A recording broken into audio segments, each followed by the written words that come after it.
Hello students. इस video में हम ओ लेवल के आईओटी मॉड्यूल के प्रैक्टिकल क्लास स्टार्ट करने वाले हैं।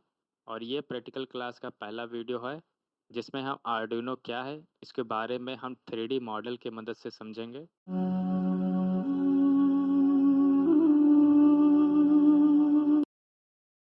इसमें कितने पिन होते हैं, कितने तरह के पिन होते हैं, इसमें कौन कौन से पिन से हम क्या क्या चीज़ें कनेक्ट कर सकते हैं। आर्डुइनो को अच्छे से उपयोग करने के लिए हमको जो भी जानकारी चाहिए वो हम इस वीडियो में जानेंगे। ठीक है। सबसे पहले हम जानते हैं कि आर्डुइनो होता क्या है। आर्डुइनो एक कंपनी है जो ओपन सोर्स आर्डुइनो बोर्ड्स बनाती है।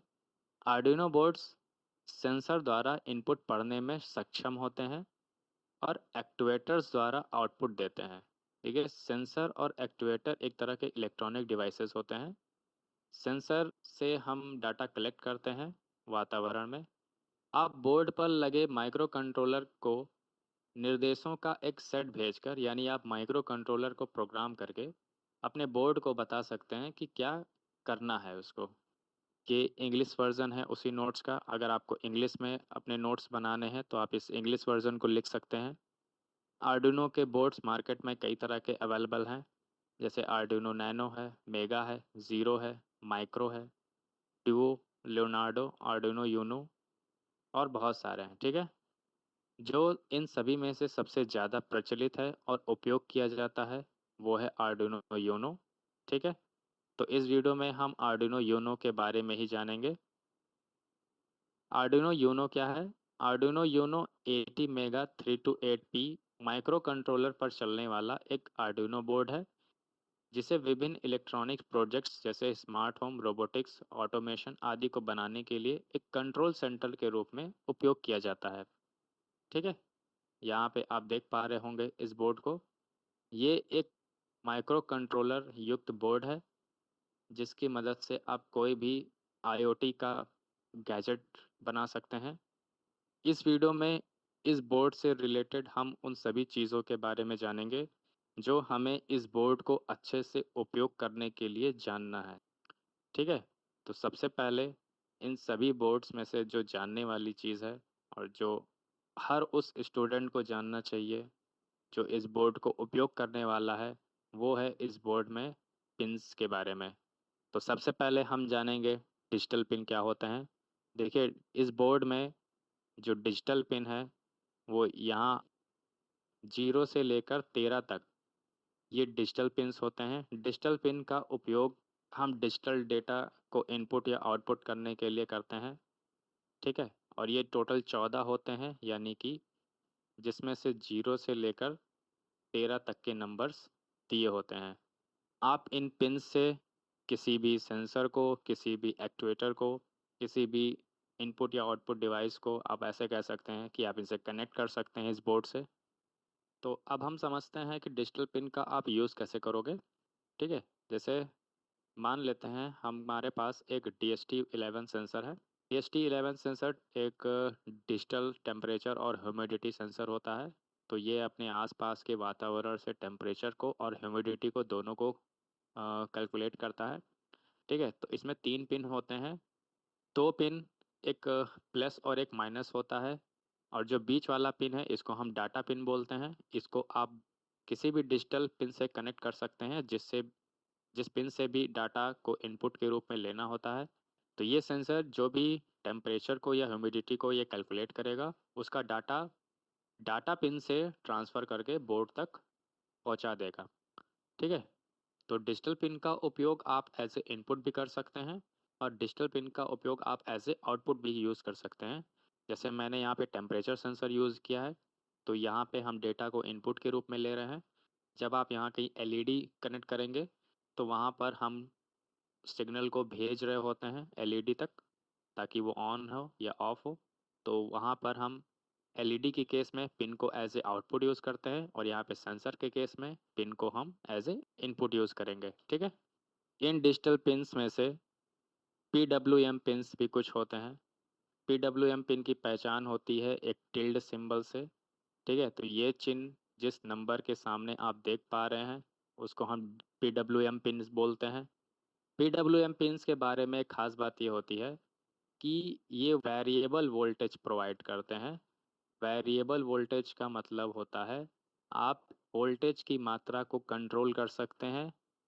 जैसे फॉर एग्जांपल ये जो 8 नंबर वाला पिन है, ये PWM पिन नहीं है। अगर आप इस पिन को आउटपुट के रूप में यूज़ करते हैं तो यहाँ से निकलने वाला वोल्टेज कांस्टेंट होता है, यानी नियत होता है या फिक्स्ड होता है।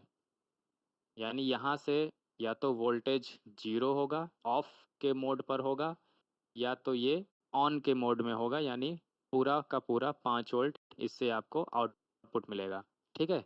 लेकिन यदि आप PWM पिन का यूज़ करते हैं तो 0 और 5 वोल्टेज के अतिरिक्त आपको इस पिन से कोई अन्य वोल्टेज भी मिल सकता है। आप उस वैल्यू को सेट करके आप वोल्टेज यहाँ से प्राप्त कर सकते हैं। तो अगर आपको किसी ऐसे डिवाइस को यूज़ करना है जिसमें वोल्टेज की मात्रा को कंट्रोल करना है, जैसे फॉर एग्जांपल एक एलईडी है, ठीक है।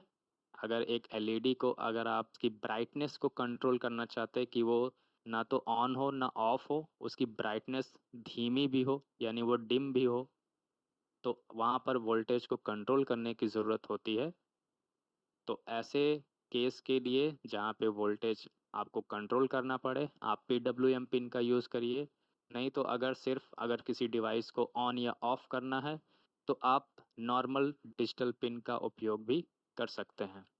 PWM पिन्स जैसे यहाँ 3 है, 5 है, 6 है, ठीक है, 9 है, 10 है और 11 है। इन सभी पिन्स के सामने आप वो साइन देख पा रहे होंगे जो PWM पिन की पहचान है, एक टिल्ड साइन। ठीक है।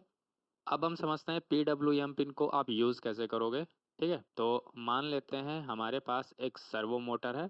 सर्वो मोटर देखिए धीमा भी चल सकता है, फुल स्पीड से भी चल सकता है या ऑफ भी हो सकता है। तो अगर आप बिना किसी PWM पिन से इस मोटर को कनेक्ट करेंगे तो ये या तो ऑफ रहेगा या तो अपने ये फुल स्पीड पे चलेगा, यानी आप इसकी स्पीड को कंट्रोल बिना PWM पिन के नहीं कर सकते हैं। इस मोटर में 3 पिन होते हैं, एक प्लस होता है, एक माइनस होता है, और जो ऑरेंज कलर का पिन आप देख पा रहे हैं वो सिग्नल पिन होता है।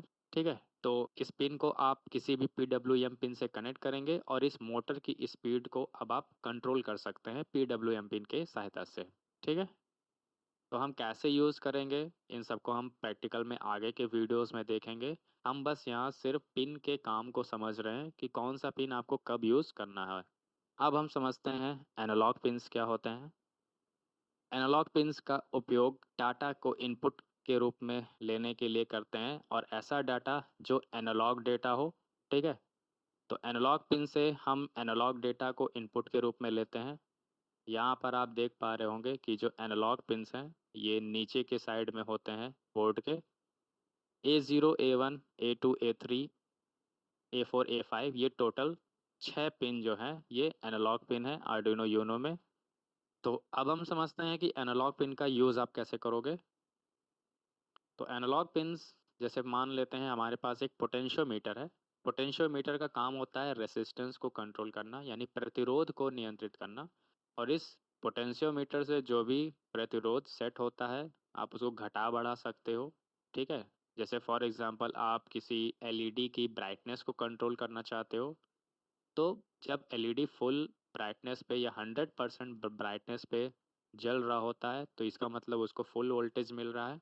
और जब किसी एलईडी के ब्राइटनेस को आप कम करना चाहते हो तो वहाँ पे आप रेसिस्टेंस को बढ़ा के वोल्टेज कम कर सकते हो। ठीक है। तो रेसिस्टेंस को बढ़ाना पड़ेगा, यानी रेसिस्टेंस को या प्रतिरोध को कंट्रोल करना पड़ेगा, तो आप पोटेंशियोमीटर लगा सकते हो। तो इस पोटेंशियोमीटर कोई डिजिटल पोटेंशियोमीटर अगर नहीं है तो आप उसको एनालॉग पिन से कनेक्ट करोगे। अगर आपके पास पोटेंशियोमीटर डिजिटल पोटेंशियोमीटर है तब आप उसको डिजिटल से कनेक्ट कर सकते हो। तो अगर पोटेंशियोमीटर है जो कि एनालॉग सिग्नल पे काम करता है तो आप इसे एनालॉग पिन से कनेक्ट करोगे। फॉर एग्जांपल जैसे मान लो मैंने इसे A1 पिन से कनेक्ट कर दिया, तो अब जो भी रीडिंग होगा इस पोटेंशियोमीटर का वो रीडिंग हमको A1 वाले पिन पे मिलेगा। ठीक है। तो एनालॉग पिन्स को हम एज ए इनपुट ही यूज़ करते हैं। फिर हम समझते हैं GND पिन्स क्या होते हैं। GND का पूरा नाम होता है ग्राउंड। तो ग्राउंड पिन्स आपको यहाँ पे दिखाई दे रहे होंगे दो। ये दो पिन इस साइड होते हैं ग्राउंड के, और एक पिन होता है दूसरे साइड, यानी टोटल एक आर्डिनो यूनो के बोर्ड पे 3 ग्राउंड पिन्स होते हैं। ठीक है, ग्राउंड पिन्स का काम क्या है? जैसे फॉर एग्जांपल आपको एक एलईडी कनेक्ट करना है अपने आर्डिनो बोर्ड से, तो एलईडी में एक प्लस यानी एक एनोड पार्ट होता है और एक माइनस यानी कैथोड पार्ट होता है। ठीक है, तो एनोड को आप प्लस भी बोल सकते हैं, कैथोड को माइनस भी बोल सकते हैं। तो इस एलईडी के निगेटिव वाले टर्मिनल को यानी कैथोड वाले टर्मिनल को आपको जोड़ना होता है जीएनडी पिन से यानी ग्राउंड पिन से। और ग्राउंड पिन का जो वोल्टेज होता है वहाँ पे 0 वोल्ट माना जाता है। ठीक है, और जो प्लस है यानी आप मान लीजिए कि एनोड वाले टर्मिनल को आपने 12 नंबर के पिन से जोड़ा है, तो यहाँ से सप्लाई आपका निकलेगा 5 वोल्ट का। ठीक है, तो सर्किट कंप्लीट करने के लिए आपको ये दोनों पिन्स को यूज़ करना पड़ेगा, प्लस माइनस दोनों को। ठीक है, तो ग्राउंड को आप निगेटिव भी समझ सकते हैं और बाकी जितने पिन्स हैं 0 से 13 आप उनको पॉजिटिव समझ सकते हैं, जहाँ से इस एलईडी को पावर मिलेगा। अब हम समझते हैं आर्डिनो बोर्ड को पावर देने के लिए कितने तरीके हैं। पावर देने के लिए आर्डिनो बोर्ड्स में आपके पास सबसे पहला ऑप्शन है यूएसबी कनेक्टर। यूएसबी कनेक्टर से आप इसको यूएसबी केबल के ज़रिए आप पावर दे सकते हैं। ठीक है, तो यूएसबी केबल में आपका यूएसबी टाइप बी, ये जो आर्डिनो का बोर्ड यूनो बोर्ड देख रहे हैं इसमें टाइप बी केबल लगेगा यूएसबी का। ठीक है, दूसरा ऑप्शन है barrel jack connector. Barrel jack connector का यूज़ आप तब करेंगे जब किसी अडेप्टर से आप पावर देना चाहते हैं या फिर आप किसी छोटे से बैटरी से पावर देना चाहते हैं, जिसमें आप ये जैक कनेक्टर केबल का यूज़ करके आप इसको पावर दे सकते हैं। ठीक है, फिर वी इन पिन क्या होता है? वी इन पिन का पूरा नाम होता है वोल्टेज इनपुट। ठीक है, तो इस पिन से आप इस बोर्ड को इनपुट यानी पावर दे सकते हैं और इस पिन से पावर ले भी सकते हैं, यानी कि ये डुअल मोड पे काम करता है, या तो पावर दे सकते हैं या पावर ले सकते हैं। इन केस अगर आपको पावर यहाँ से लेना है तो याद रखिएगा बाकी कोई पावर सोर्स होना चाहिए, कनेक्ट होना चाहिए बोर्ड को पावर मिलने के लिए। अगर एक जगह से आपने बोर्ड को पावर दिया हुआ है तो बाकी किसी और दूसरे तरीके से पावर मत दीजिएगा, नहीं तो बोर्ड आपका ख़राब हो जाएगा। तो पावर एक जगह से आना चाहिए और दूसरे जगह से आप उस पावर को यूज़ भी कर सकते हैं, यानी अंदर ही ये सारे जगह कनेक्टेड रहते हैं। तो वी इन पिन, यहाँ से आप इस बोर्ड को पावर दे भी सकते हैं और अगर किसी दूसरे जगह से मान लीजिए यूएसबी से पावर आपने दिया हुआ है तो यहाँ से आप वो पावर यूज़ भी कर सकते हैं, यानी एज ए आउटपुट भी यूज़ कर सकते हैं। अब हम समझते हैं 5 वोल्ट और 3.3 वोल्ट पिन का काम क्या है। देखिए, इस पिन का काम भी इनपुट और आउटपुट के रूप में यूज़ कर सकते हो आप। मान लीजिए इस बोर्ड को कोई और पावर सोर्स आप नहीं दे पा रहे हो तो इस पिन से भी आप इसको पावर सोर्स दे सकते हो, लेकिन आर्डिनो कंपनी आपको ये तरीका रिकमेंड नहीं करता है कि आप इस जगह से इसको पावर दीजिए। ठीक है, क्योंकि इस बोर्ड को कम से कम काम करने के लिए 7 वोल्ट से 12 वोल्ट की पावर चाहिए होता है। ठीक है, रिकमेंडेड वोल्टेज इसका यही है 7 वोल्ट से 12 वोल्ट, और 5 वोल्ट आप दोगे तो ये मुश्किल से ही काम कर पाएगा, तो ये रिकमेंडेड ऑप्शन नहीं है पावर देने का। ठीक है, तो आप यहाँ से एज ए आउटपुट यूज़ कर सकते हो। ठीक है, एज एन आउटपुट का मतलब होता है जैसे फॉर एग्जांपल मान लीजिए आप एक ब्लूटूथ मॉड्यूल कनेक्ट करना चाहते हैं, तो इस ब्लूटूथ मॉड्यूल को अगर आप यूज़ करना चाहते हैं अपने प्रोजेक्ट में तो इस ब्लूटूथ मॉड्यूल को चलाने के लिए भी पावर देना पड़ता है। यहाँ पे आप वीसीसी पिन देख पा रहे होंगे। VCC voltage common collector pin होता है, यहाँ से इसको पावर देते हैं। इस ब्लूटूथ मॉड्यूल को ऑपरेट करने के लिए भी पावर चाहिए, तो आप इस वीसीसी पिन से आप इस 3.3 वोल्ट या 5 वोल्ट के पिन को कनेक्ट करके आप इस ब्लूटूथ मॉड्यूल को पावर दे सकते हैं। ठीक है, तो इस इन दोनों पिन का यूज़ हम ज़्यादातर किसी दूसरे डिवाइसेस को, छोटे डिवाइसेस को पावर देने के लिए कर सकते हैं। फिर आता है रीसेट पिन। रीसेट पिन का यूज़ आपके दिमाग में ये नहीं होना चाहिए कि ये कोड को डिलीट कर देता है या इरेज कर देता है। ठीक है, या फॉर्मेट कर देता है बोर्ड को, ऐसा कुछ नहीं होता है। ठीक है, तो रीसेट पिन का काम सीधा सा है। रीसेट पिन से किसी भी एक्सटर्नल बटन को कनेक्ट करके आप उसको रीसेट कर सकते हो। एक पिन आपको रीसेट पिन से कनेक्ट करना है बटन का, और दूसरा पिन आपको ग्राउंड से यानी माइनस से कनेक्ट करना है। एक रीसेट बटन दिया हुआ है इस बोर्ड पर ही। अगर इस बोर्ड को आप एक्सेस नहीं कर पा रहे हो प्रोजेक्ट में, जैसे किसी डिब्बे उब्बे के अंदर लगा हुआ है बोर्ड, तो इस बटन को आप टच नहीं कर पाओगे, डिब्बे के अंदर रहेगा। तो एक्सटर्नल बटन से रीसेट कर सकते हो। तो पिन उसी लिए दिया हुआ था कि आप किसी बाहरी बटन से रीसेट कर लीजिए, नहीं तो इस बोर्ड पर भी एक रीसेट बटन होता है। तो अब रीसेट बटन का मैं काम बता देता हूँ। देखिए, रीसेट बटन का काम ये होता है कि जैसे कंप्यूटर में रीस्टार्ट बटन होता है ना, रीस्टार्ट, आप कंप्यूटर को बिना ऑफ किए आप उसको बंद करके फिर से चला लीजिए, लेकिन वो ऑफ नहीं होता है। ठीक है, ऐसा ही रीसेट बटन होता है। इसमें रीसेट बटन प्रेस करने से रैम का जो डेटा है वो डिलीट हो जाता है, और जो कोड अपलोड कर चुके हो आप, वो नए सिरे से रन होना स्टार्ट होता है। ये रीसेट बटन का काम होता है। ठीक है, एक ऐसे तरह से आप रिफ्रेश समझ लीजिए कि बोर्ड को फिर से पावर मिलना शुरू हुआ है, वो फिर नए सिरे से काम करने लगा है। ये रीसेट का मतलब होता है। फिर हम TX और RX पिन को समझते हैं। देखिए, TX और RX पिन ट्रांसमिशन और रिसीवर के लिए होता है। यहाँ पे आप डिजिटल वाले लाइन पे आपको TX और RX पिन दिखाई देगा, 0 और 1 पे। ठीक है, तो इसका काम क्या है, जैसे मान लीजिए आप किसी ऐसे मॉड्यूल को यूज़ कर रहे हो जो सिग्नल भेजने और रिसीव करने का काम करता है, जैसे ब्लूटूथ मॉड्यूल SC05।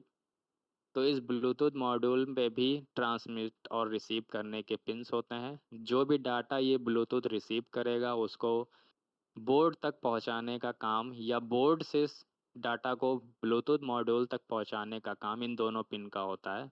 तो यहाँ पर आप RX को TX से कनेक्ट करोगे और TX को RX से कनेक्ट करोगे, यानी अपोजिट हम कनेक्ट करते हैं।